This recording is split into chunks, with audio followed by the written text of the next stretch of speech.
사랑하는 성도 여러분, 반갑습니다. 한여름의 말씀 잔치를 통하여서 은혜 많이 받으셨습니까? 저희 설교하는 이들에게도 또 말씀을 듣는 여러분에게도 하나님의 말씀이 잔치와 같이 풍성하게 역사하신 그런 여름이 되었기를 바랍니다. 오늘 우리가 함께 읽은 본문은 사실 함께 읽은 게 아니고 제가 읽었죠. 여러분은 들으시고 요한계시록 3장의 말씀이지요. 소아시아 튀르키예 7교회 중 마지막 교회인 라오디게아 교회, 그 교회에 전하시는 하나님의 말씀입니다.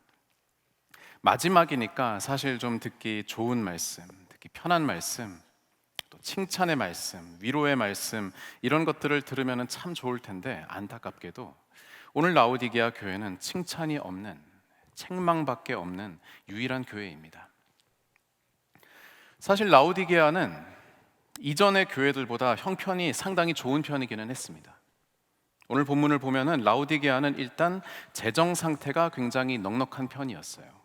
17절 앞부분을 한번 같이 보시죠.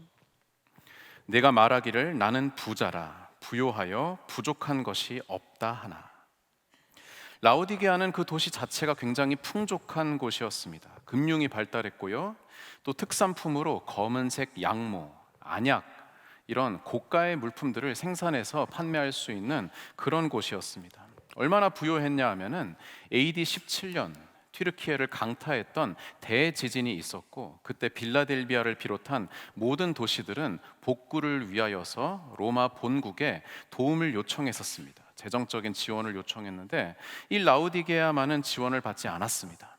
일부러 우리는 지원받지 않겠다, 우리의 힘으로 하겠다, 너네 힘은 도움 필요 없다 라며 하며 거절할 정도로 부유한 도시였습니다. 게다가 본문 가운데 언급이 되지는 않았지만, 언급이 되지 않았기 때문에 우리가 추론할 수 있는 것은 무엇이냐 하면, 그것은 교회에 박해가 없었을 가능성이 높다는 것입니다. 다른 모든 교회 본문들에는 박해, 환난, 핍박에 대한 단서들이 있는데 라오디게아에는 그런 언급이 전혀 없어요. 정리하자면 라오디게아 교회는 물질적으로 부유하고 또 박해도 받지 않고 있는 상황이었습니다. 어떻게 보면 튀르키예 7교회 중 가장 좋은 환경에서 신앙생활하고 있는 교회였는지도 모르겠습니다. 요즘식으로 말하자면 금수저 교회가 아닐까, 그렇게 생각을 해봅니다. 사실 환경이 좋다는 것은 그만큼 교회가 부흥할 가능성이 더 높다는 것을 의미하지요. 그런데 놀랍게도 이 라오디게아 교회는 아주 작은 칭찬조차 받지 못했습니다. 오늘 말씀을 보면 오직 책망뿐이에요. 15절 16절 제가 읽겠습니다. 내가 내 행위를 아노니 내가 차지도 아니하고 뜨겁지도 아니하도다. 내가 차든지 뜨겁든지 하기를 원하노라. 내가 이같이 미지근하여 뜨겁지도 아니하고 차지도 아니하니 내 입에서 너를 토하여 버리리라. 아멘. 아주 유명한 내용이지요. 차지도 뜨겁지도 아니한 교회, 바로 라오디게아 교회입니다.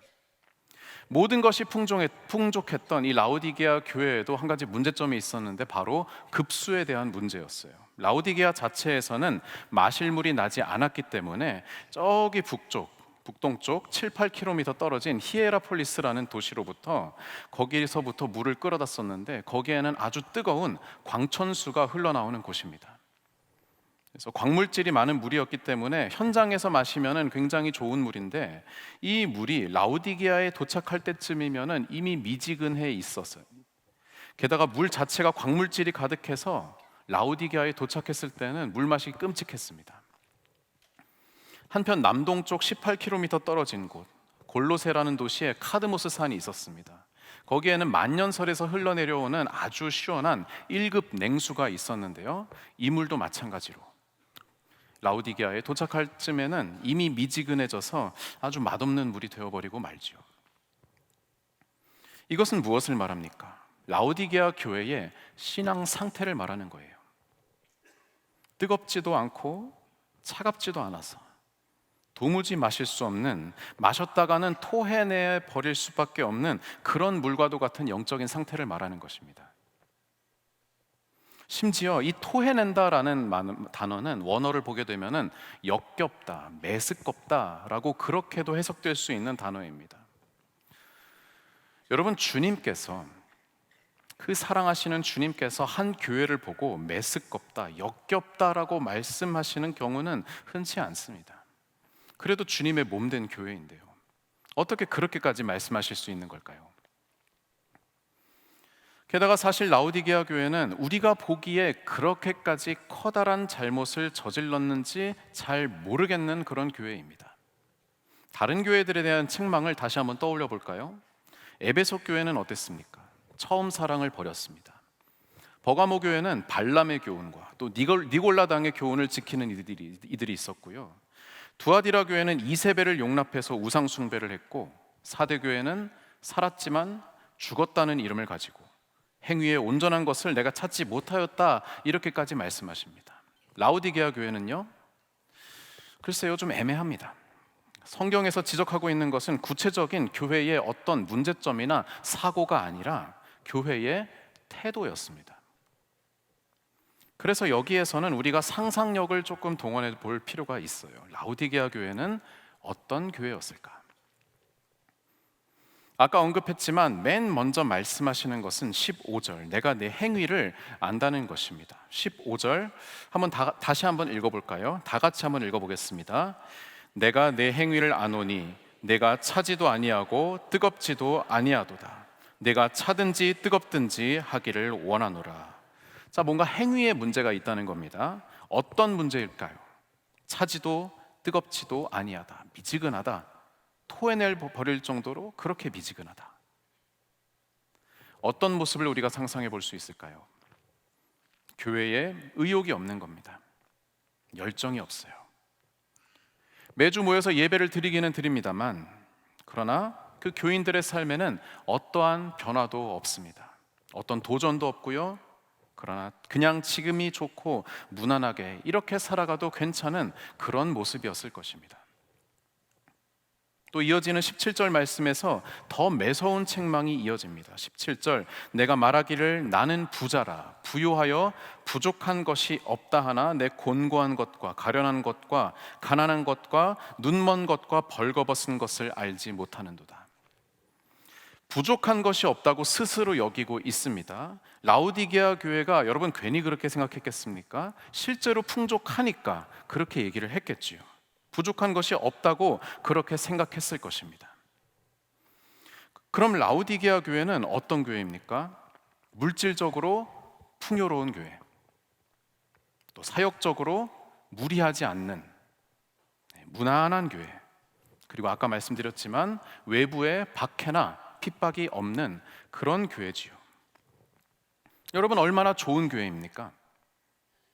다니기 좋은 교회 아닙니까, 여러분? 좋은 교회 맞습니까? 좋은 교회잖아요. 예. 좋은 교회 맞아요, 여러분. 좋은 교회 맞아요. 교인들에게는,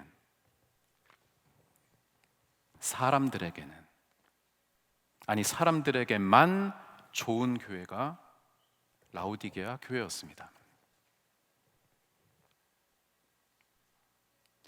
그래요, 라오디게아 교회는 아마도 철저하게 사람들의 편의에 맞추어진 교회였을 가능성이 높습니다. 사람들이 하자고 하면 하고, 하지 말자고 하면은 하지 말고, 교회 외부에서 너 이거 하지 말아라 라고 하면 하지 않고, 물질도 풍족하겠다, 우리끼리 먹고 마시는 것은 잘 챙기면서 편안히 지낼 수 있는 그런 공동체였을 가능성이 높아요. 그런데 여러분, 사람들의 편의를 봐주는 것이 잘못된 것입니까?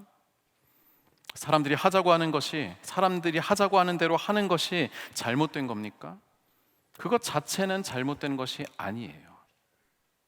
교회가 자기 사명을 다하고 있다면 그것은 잘못된 것이 아니에요. 교회가 주님께서 당신의 피값으로 사시고 성령께서 세우신 교회가 교회다운 모습을 계속 가지고 있으면 그것은 잘못이 아니에요. 그러나 교회가 마땅히 해야 할 일을 하지 않고 하나님께서 부르신 그 뜻에 순종하지 않으면서 단지 사람들의 의견에만 따라서 운영이 된다면은 하나님께서 원하시는 뜻이 아닐 것입니다. 그런 신앙생활을 하나님께서 원하시는 것이 아니에요. 오히려 그러한 교회는 주님께서 역겹다, 내가 토해내버리겠다 말씀하시는 세상에서 가장 비참한 교회가 되어버리는 것입니다. 오늘 말씀과 같이 곤고하고 가련하고 가난하고 눈멀고 벌거벗은 그런 교회가 되어버리는 것입니다. 교회가 이 땅에 왜 존재하는 것입니까? 그냥 우리의 마음의 평화를 위하여서, 좋은 친구 만나기 위해, 하루하루 은혜 받고 기쁨으로 살아가기 위해 여러분 그 이유 때문에 교회를 다니십니까? 물론 그것도 필요하지요. 중요하지요. 하지만 교회의 본질은 아닙니다.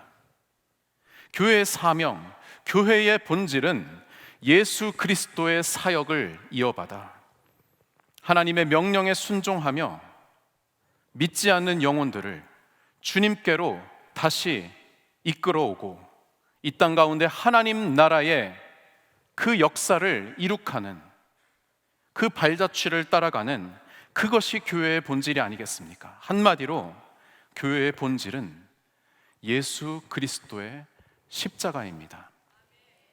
그리고 라오디게아 교회는 바로 그 십자가를 잃은 교회, 십자가를 잊어버린 교회가 되었습니다. 조금 더 상상을 해볼까요? 아마도 당시 그 튀르키예의 7 교회들은 서로 어느 정도 소통을 하면서 그렇게 살아갔을 가능성이 높습니다. 이 7개의 교회는 전부 다 로마식 도로로 연결되어져 있습니다. 그래서 이쪽 교회에서 무슨 일이 일어나면은 저쪽 교회로 전파가 되고, 저쪽 교회에서 박해가 일어났다라고 하면은 이쪽 교회로 다시 연락이 와서 야, 박해가 있었는데 너네 조심해라 라고 하는 그러한 네트워크가 그 교회 공동체 안에 있었을 것입니다. 그러면 이렇게 생각을 해볼까요?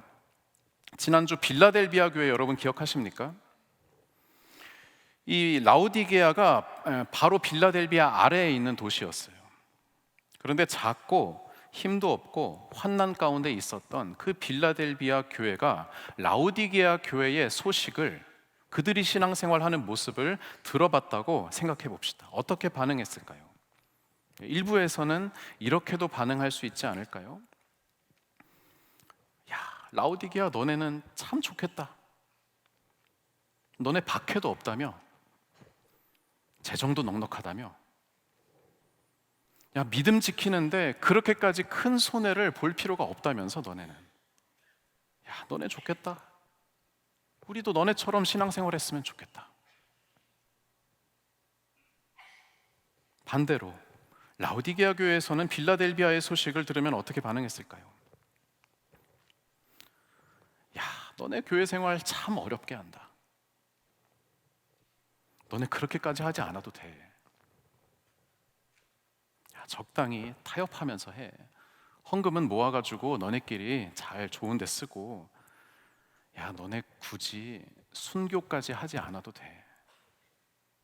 너네 굳이 십자가 안 져도 돼. 하고 싶은 대로 해.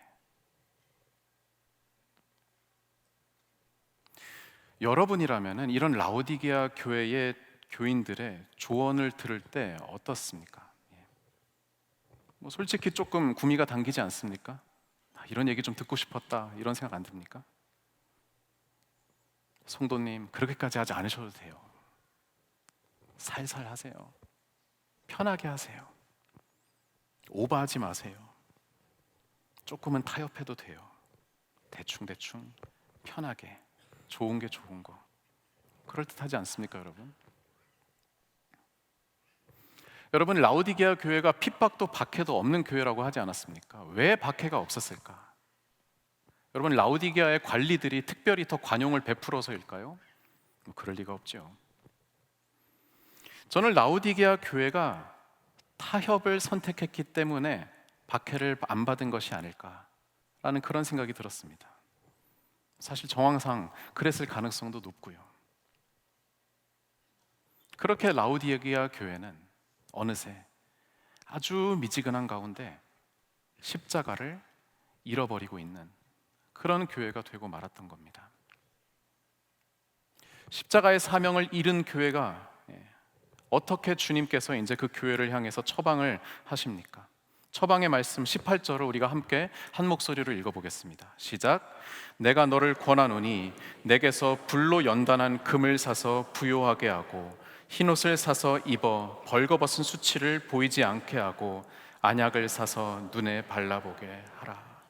이 처방을 세 가지로 나누어서 볼 수 있습니다. 금을 사서 부요하게 하라, 흰옷을 사 입어라, 또 안약을 사서 눈에 발라라. 학자들마다 이것들이 각각 무엇을 의미하는지에 대한 해석은 조금씩 다릅니다만, 그러나 이것들을 다 종합해 보자면은 하나님을 향한 믿음, 또 영적인 깨어있음, 하나님 안에서의 의로움, 이런 것들을 상징한다고 합니다. 그러나 결국 한마디로 무엇이겠습니까? 라우디게아 교회요, 십자가의 사랑을 회복하라, 십자가의 감격을 회복하라, 십자가의 희생, 십자가의 능력을 회복하라 라는 그런 주님의 메시지가 아니겠습니까? 사랑하는 성도 여러분, 십자가를 잃은 교회, 십자가를 잊어버린 교회가 얼마나 비참하고 불쌍한 교회인지 느껴지십니까? 십자가를 잃어버린 그리스도인, 십자가를 잊어버린 성도가 얼마나 가련한 인간인지 여러분 아시겠습니까? 십자가 없는 교회는 자기 부인이 없는 교회입니다. 희생이 없는 교회예요. 자기가 원하는 것, 내가 바라는 것, 우리가 원하는 것만 따르고 정작 그 안에서 예수 그리스도의 희생과 사랑과 섬김은 실종되어 버린, 사실 생각해 보면은 정말로 무섭고 끔찍한 교회, 아니 무서운 집단이 돼버릴 수 있다는 것입니다.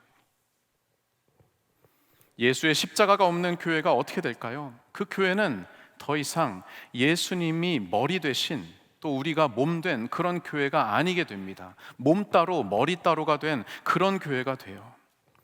그래서 아주 성경적이지 않고 제멋대로인 교회가 탄생하게 됩니다. 자기가 하고 싶은 거 다 하고 하기 싫은 거는 죽어도 안 하고,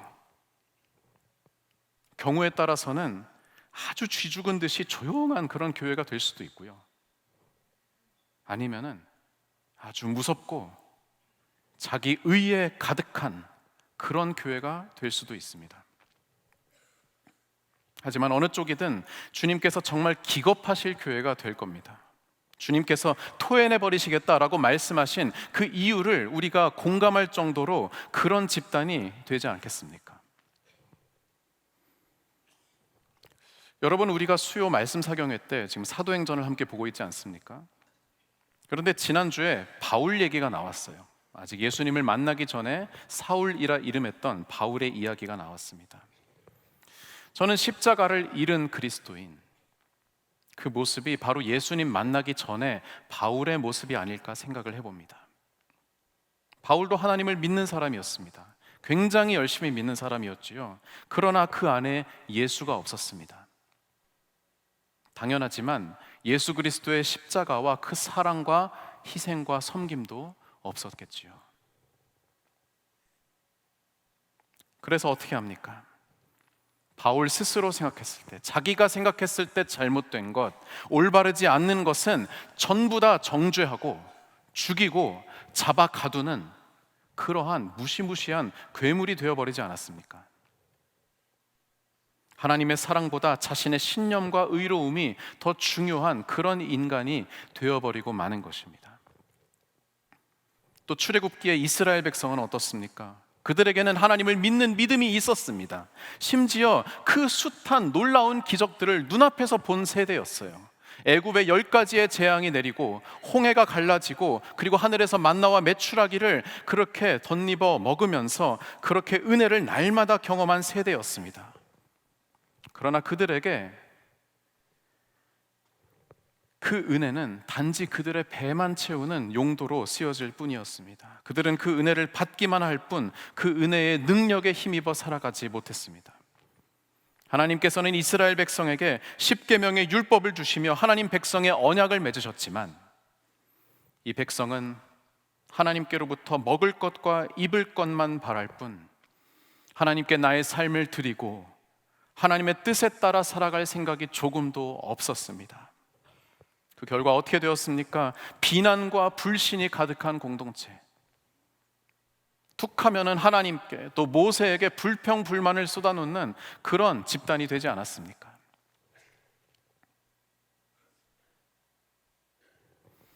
사랑하는 성도 여러분, 혹시 나에게 또 우리에게 그러한 모습은 없습니까?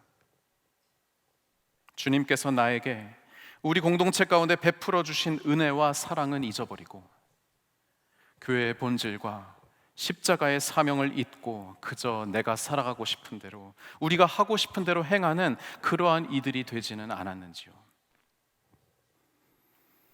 예수님을 만나기 전에 바울의 모습이 혹시 내 안에 있는 모습은 아닙니까? 자꾸만 남을 판단하고 싶어집니까? 자꾸만 나의 생각이 더 중요해집니까? 하나님의 생각보다, 하나님의 말씀보다 나의 뜻과 나의 의로움이 더 앞서고 있지는 않습니까?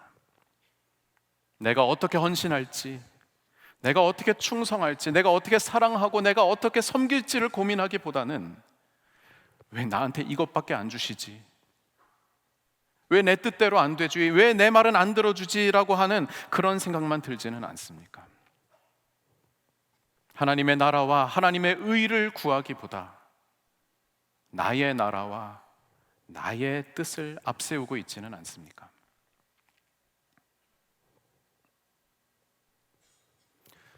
그렇다면 여러분, 우리는 어떻게 해야 할까요? 우리가 십자가를 잃었다면은 십자가를 다시 찾아야겠지요. 예수를 잃었다면 예수를 다시 찾아야 합니다. 어떻게 찾아야 할까요? 여러분, 무려 8주 전이기는 합니다만 에베소 교회 말씀 기억나십니까? 예, 너무 오래전이지요. 그래서 제가 말씀을 준비했습니다. 요한계시록 2장 4절 5절의 일부분 한번 다 같이 읽어보겠습니다. 시작. 너의 처음 사랑을 버렸느니라. 그러므로 어디서 떨어졌는지를 생각하고 회개하며 처음 행위를 가지라. 아멘. 잃어버렸다면은 어디에서 잃어버렸는지를 생각해내서 거기 가서 다시 찾아야겠지요. 여러분, 요즘 우리 아이들이 이제 자기 개인 물품들이 조금 많이 소유하게 되는 그런 시기가 됐습니다. 그래서 툭 하면은 엄마 아빠한테 물어봐요. 엄마, 내 거 그거 어디 갔어? 아빠, 내 거 그거 어디 갔어? 그러면 이제 물어보죠. 너 찾아봤니? 아니? 안 찾아봤어. 아빠가 찾아줘 라고 이렇게 얘기해요. 야, 네가 찾아본 다음에 그 다음에 아빠한테 물어봐 제발 좀 라고 이렇게 툭 하면 얘기하지만 아이들이 얼마나 당당한지 모르겠습니다. 여러분, 잃어버렸으면은 찾아야 합니다. 그 사랑 찾으셔야 돼요. 그 사랑, 그 십자가를 잃어버리셨다면은 다시 찾으십시오. 만약 예수님과 멀어졌다면은, 내가 예수님과 왠지 좀 소원해지신 것 같다면은 여러분 어떻게 해야 할까요? 다시 연락드려야죠. 오랜만에, 아주 오랜만에 다시 연락드려야죠. 예수님께 카톡을 한번 보내보겠습니다. 예수님, 저예요. 저 기억하시죠? 저 다시 예전처럼 예수님과 친밀해지고 싶어요. 예수님 지금 어디 계세요? 라고 이렇게 톡을 보내니까 여러분 곧바로 답장이 올 겁니다. 그 답장이 뭐라고 이렇게 써져 있냐면은, 나 사실 너네 집 앞이야. 바로 문 앞에 있단다. 그런데 내가 아무리 배를 눌러도, 내가 아무리 문을 두드려도 답이 없어서 기다리고 있었지. 아주 오랫동안. 이제 문 열어주겠니? 들어가서 오랜만에 밥이나 같이 먹자. 볼지어다 내가 문 밖에 서서 두드리노니 누구든지 내 음성을 듣고 문을 열면 내가 그에게로 들어가 그와 더불어 먹고 그는 나와 더불어 먹으리라. 여러분, 지금 이 말씀이 비단 문제 많은 라오디게아 교회뿐 아니라 우리 모든 교회들에게 하시는 주님의 초청의 말씀입니다. 역설입니다. 우리가 문을 열고 주님을 초대해 드리는 것처럼 보이지만 사실 이것은 아주 오래전부터 주님께서 우리를 초청하신 그 초대장이에요. 바로 저와 여러분에게, 우리 한소망교회에게 주시는 그러한 사랑의 초대장인 것입니다. 혹시 의욕과 열정을 잃었느냐? 십자가의 감격이 메말랐느냐? 구원의 은혜가 희미해지고 너는 맛이른 소금이 된 것처럼 느껴지느냐? 문 열어다오. 문만 열어다오. 그러면 내가 내 안에, 너희 안에 들어가겠다. 내가 들어가겠다. 그리고 내가 너와 함께 하겠다 말씀하시는 것입니다. 그래서 예수님께서는 라오디게아 교회뿐만 아니라 튀르키의 모든 교회들에게 공통적으로 말씀하시는 것입니다. 똑같은 문구가 계속해서 반복되었습니다. 귀 있는 자는 성령이 교회들에게 하시는 말씀을 들을지어다. 이기는 자에게는, 그 뒤에는 이제 여러 가지로 말씀하시지만 결국에는 하나입니다. 이기는 자에게는 예수 그리스도께서 친히 그 안에 들어오셔서 회복시키시고 통치하시고 승리를 주실 것이다. 교회여 기다리라. 내가 진실로 속히 오리라. 그래서 당시 교회의 성도들은 이렇게 화답을 한 것입니다. 마라나타, 마라나타, 아멘 주 예수여 오시옵소서. 마라나타, 예수님 나의 삶 가운데 들어와 주시옵소서. 우리 교회 가운데 들어오셔서 주인이 되어 주시고 나의 잠들어 있던 영혼을 깨워 주시며 보지 못했던 나의 눈을 뜨게 하여 주시고 차지도 뜨겁지도 않았던 나의 영혼이 다시금 불일 듯 일어나게 하여 주시옵소서. 예수님, 이제는 우리가 우리의 십자가를 지게 하여 주시옵소서. 주님께서는 이 기도가 나 자신을 부인하고 십자가를 지겠다는, 그러기를 원하는 이 기도가 바로 라오디게아 교회의 기도가 되기를 원하시고, 또 이 기도가 저와 여러분의 기도가 되기를 원하십니다. 1886년 겨울, 한국 최초의 개신교 선교사인 언더우드 선교사가 있었는데 그 집에 낯선 손님들이 들어왔습니다. 그 손님들은 황해도 장현군 소래마을에서 올라온 그러한 성도들이었어요. 당시 선교사들은 이제 포교의 자유가 어느 정도 있기는 있었지만, 그러나 지방으로 적극적으로 그렇게 순회 전도를 가기 이전의 시기였기 때문에, 아직은 조선 정부의 눈치를 보고 있었던 시기였기 때문에, 그래서 서울에만 머물러 있었거든요. 그래서 이 소래마을의 성도들이 기다리다 못해서 서울로 올라온 것입니다. 그들은 언더우드에게 이렇게 말했습니다. 선교사님, 저희에게 세례를 주십시오. 언더우드는 이렇게 말했습니다. 당신들이 누구인 줄 알고 내가 세례를 준단 말입니까? 당신들 기독교에 대해서, 예수에 대해서 알고 계십니까? 그런데 이미 소래의 교인들은 3년 전부터 이제 만주에서 번역된 성경을 읽으면서 주로 복음서의 말씀을 읽었습니다만 신앙생활을 해왔던 터였습니다. 그래서 이들은 선교사의 질문에 대해서 막힘없이 대답을 했습니다. 그래도 언더우드가 여전히 좀 의심 섞인 그런 눈초리로 쳐다보자 이 소래의 교인들은 가만히 뒤돌아서서 이렇게 두루마기를 벗었습니다. 그리고 그들의 등에는 놀랍게도 나무 십자가들이 각기 등에 이렇게 묶여져 있던 것을 보게 됩니다. 언더우드는 깜짝 놀랐습니다. 이 십자가는 도대체 무엇입니까? 그 소래마을 교인들 중에 대표가 말했습니다. 우리는 이미 오래전부터 복음을 듣고 세례를 받기로 결심을 했습니다. 그런데 서울에 선교사님이 오셨다는 소문을 듣고 기다리다 못해 올라가기로 결심을 했는데, 출발하기 전에 성경을 읽다가 예수님께서 예루살렘으로 올라가시면서 제자들에게 하신 말씀을 읽었습니다. 누구든지 나를 따라오려거든 자기를 부인하고 자기 십자가를 지고 나를 좇을 것이라.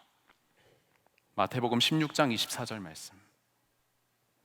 성경에서 예루살렘은 곧 서울이 아닙니까? 우리가 서울에 올라가면서 그냥 갈 것이 아니라 자기 십자가를 지고 나를 쫓으라 라는 예수님의 말씀을 따르는 것이 옳다고 여겨져서, 그래서 각자 나무 십자가를 만들어 가지고 이렇게 등에 지고 온 것입니다.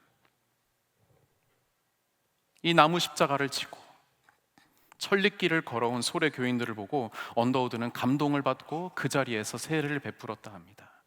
그리고 거기에서 세례를 받은 이들의 도움을 받아 언더우드는 훗날 최초의 조직교회인 세문안교회를 설립하게 된 것입니다. 그리고 그 복음의 씨앗이 오늘날 우리에게까지, 이 한소망교회에게까지 이르게 된 것입니다. 사랑하는 성도 여러분, 우리 또한 예수님을 마음에 모시고 예수님을 따라 우리의 십자가를 지기를 원합니다. 더 이상 주님 앞에서 차지도 뜨겁지도 않은 그러한 미적지근한 신앙으로 살지 않고 내 뜻대로 내 생각대로 살아가지 않고 오직 예수님께서 원하시는, 또 예수님께서 이끄시는, 예수님과 함께하는 이 믿음의 여정을 함께 걸어 나갑시다. 그래서 우리는 함께 이렇게 고백할 수 있는 것입니다. 아멘. 주 예수여 어서 오시옵소서. 함께 기도하시겠습니다. 우리를 사랑하시는 주님, 이 시간까지 튀르키예 7교회에게 전하시는 주님의 말씀을 들으며 우리의 삶과 우리의 교회를 돌아보게 하여 주심을 감사드립니다. 이 시간 간절히 바라옵기는 교회의 본질을 회복하게 하여 주시옵소서. 다시 십자가를 기쁨으로 지게 하여 주시옵소서. 그래서 우리를 사랑하신 주님 닮아 사랑하고 섬기며 희생하는 우리 그리스도인들, 우리 한소망 교인들이 되게 하여 주시옵소서. 언제나 우리를 사랑의 자리로 초청하시는 주님의 음성에 귀닫지 않게 하여 주시옵소서. 오직 주님만 바라며 주님 안에서 우리의 십자가를 지고 살게 하여 주시옵소서. 예수 그리스도의 이름으로 기도드립니다. 아멘.